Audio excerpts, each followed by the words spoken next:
Hello, I'm Ron Silliman. I'm the author of Revelator from BookThug.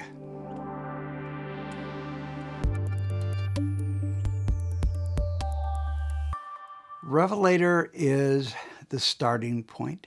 Its five-word line is an allusion to the very ending point of Louis Zukofsky's long poem A, but my idea has been to actually push my work into as many different directions as I possibly could.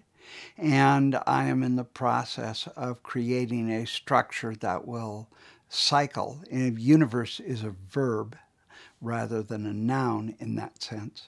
And so each work needs to go into a particular spot or slot.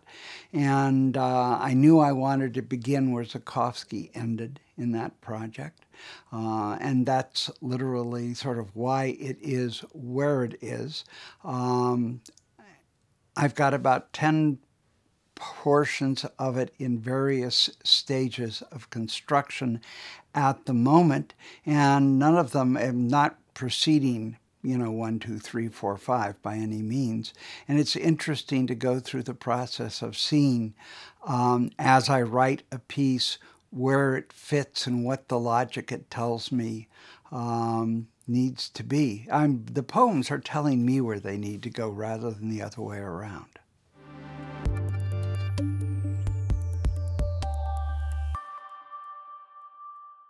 Revelator is, I think, the son of some of the sections in the alphabet, or the daughter perhaps, but not directly part of that process.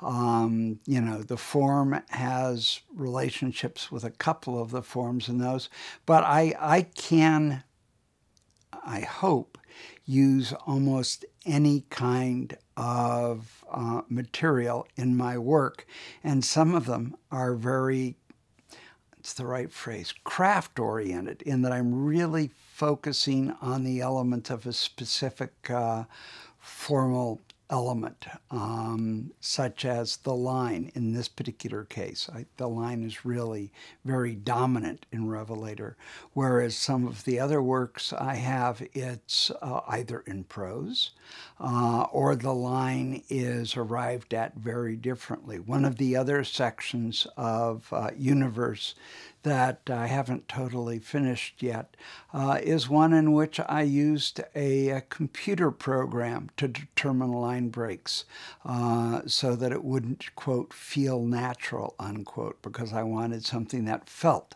a little unnatural, just a little, all the way through. And so I did that.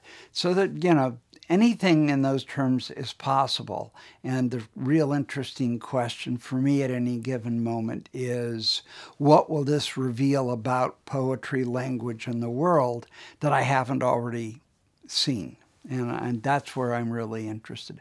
I'm really interested a lot, and this is true of a lot of the content of my work, in what is either unseen or simply not noticed or commented upon. I am certainly the poet laureate of lint.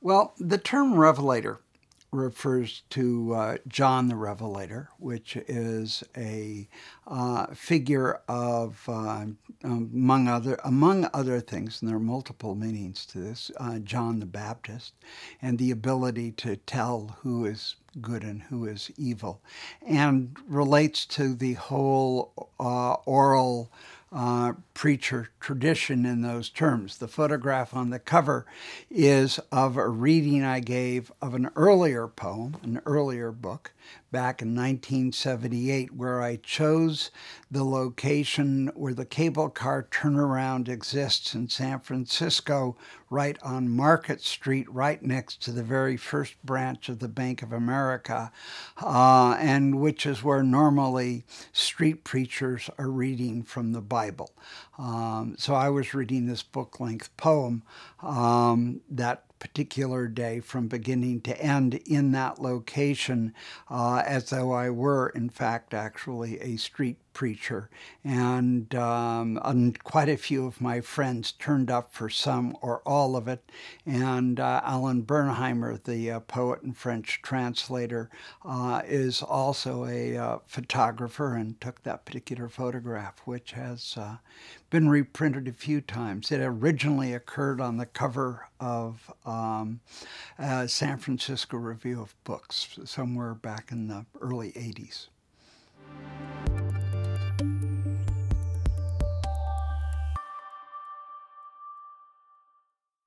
There is no question in my mind that the country in which I live, which is the United States, is heading to a precipice and taking much of the planet with it, simply because there never has been an empire that lasted, and that as empires collapse and implode, these are often very creative times for the creation of artwork, but they actually tend to be very stressful and painful for the human beings who have to live through these times. What we are seeing in terms of both increased severity and increased frequency of natural disasters, of different kinds of conflict, and we have entered a period of history in which violent conflict is not necessarily just between states, but organized in other fashions. And particularly given the U.S.'s attachment to firearms is one of those things that, as I record this, I know full well that somebody will see this in the future with yet another really bad instance of that kind of event fresh in their mind. Maybe, for us this week it's the shootings at the mall in Nairobi, but, if we filmed this 3 months ago, it would have been the Boston Marathon bombing, or, the Columbine massacre, not the Columbine, the Sandy Hook massacre of students in Connecticut shortly before that. It's just one after another after another. Poetry is clearly one form of witness, as is any of the arts. And it's interesting, and I think actually a moral requirement of poetry to actively be involved in and of the world. So I think it's really important to pay attention to these kinds of situations and problems. So I do pay attention to them in those terms. In the work. I think it's probably fairly oblique, reading Revelator, what the relationship is image to image, line to line. Although the very first image in the book is of somebody vandalizing an automobile because a bumper sticker reads "Outsource Bush," and then goes into a discussion about the discomfort some people have with complexity and ambiguity, let alone questions of politics, and proceeds from there. Words torn are the very first words of the book.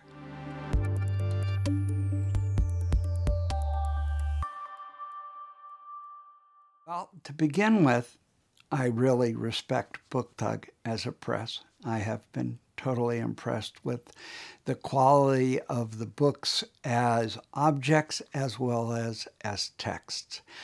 It also, I feel, is important to articulate the sense that one is a citizen of the world, not just of one nation. As the older I get, the more intolerable national borders seem to me. And they are simply petrified political conflicts.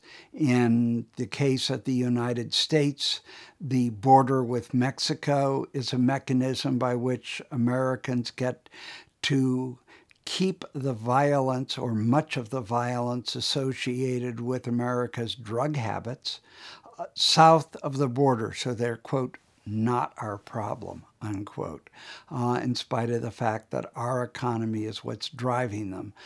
In the case of the border with Canada, America is being protected from universal health care and affordable health care on behalf of a few corporations.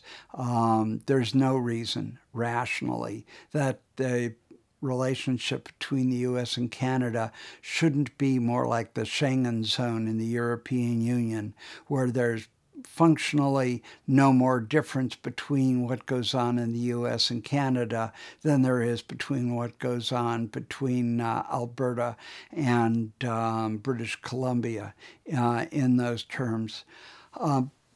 But, you know, because certain corporations and history have caused us to treat it differently, we are creating more and more of those kinds of problems. When I was a kid, there were 120 countries in the world. The United Nations now recognizes 240, and clearly we're moving in a direction where, you know, by the end of this century, there'll be 300 to 350 nations, and yet the problems of capital, the problems of the biosphere continue to be global problems and can really only be addressed globally. So moving across borders to actually bring out different sections of this work is a very small way of flagging that I recognize the need to think about these things in much larger terms than just as, quote, an American or as a Canadian.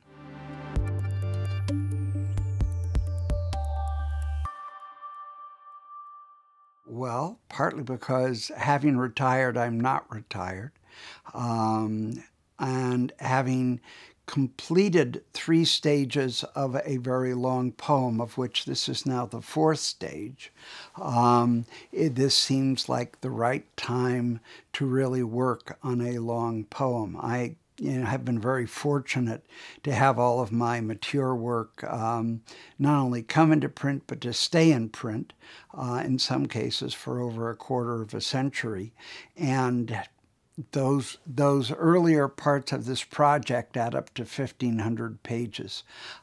So between them, I, feel like I have trained myself my entire life to set off on this particular venture. And I am setting off on this particular venture a little bit in the spirit, that one might assign to Captain Kirk and his colleagues, going boldly where no one has gone before, trying to articulate what that space is. The chances that I'll actually finish all 360 sections seem relatively slim, given that I seem to be on a 1 or 2 section per year kind of pace in those terms, but trying to articulate the larger space as a whole certainly is something I think is possible.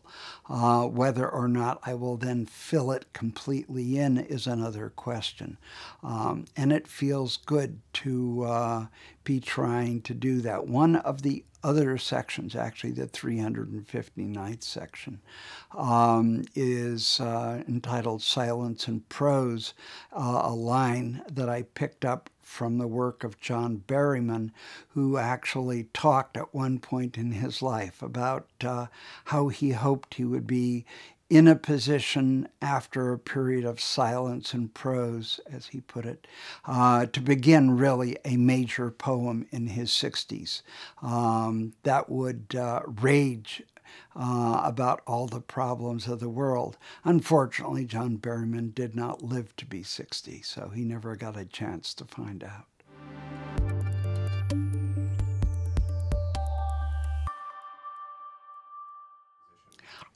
I have always been interested in the significance of form and in the idea that form itself has significance in poetry, where I have tended to differ or to diverge from traditional poets of what I would characterize as pattern, people who do, for example, rhyming couplets or whatever, is that I tend not to use received systems. I tend to look for systems that will build poems in new and different ways for me, and show me more about the world than I suspected at the start. And that's, I mean, that for me is really one of the tests of a poem, is the poem actually needs ultimately to surprise me for me to believe in the poem.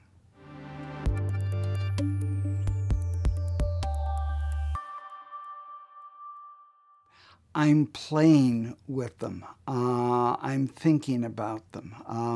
Zhukovsky used a 5-word line. What did that allow him? What did that keep him from doing? Now there I actually am working with a received form, but not one of the traditional received forms in that sense. But I might be thinking, well, what would it be to vary the left-hand margin every single line in a poem, particularly in the digital age? How would that change what my thinking about the meaning of a line might be, and what the function of the margin might be in the poem, because they aren't inactive elements. A poem that has the first letter of every line capitalized really is a different poem than the same words in the same order that don't capitalize those words at the left-hand margin. And I try to be sensitive to that. I try to pay attention to the very smallest units. I am reminded by the poetry of Robert Creeley that even a single letter has a beginning, a middle, and an end, and that one could, if one wished, write an entire poem where one is trying to put the emphasis on the starts of letters rather than the end, and having to think about what that would mean in terms of word choice and word patterning and consequences for meaning, beyond which I'm interested in looking at everything that occurs in the everyday, so I have an infinite range of material that I can then focus on.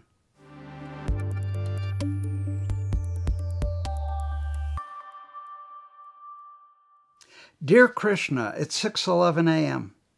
Upstairs, a faucet turns briefly.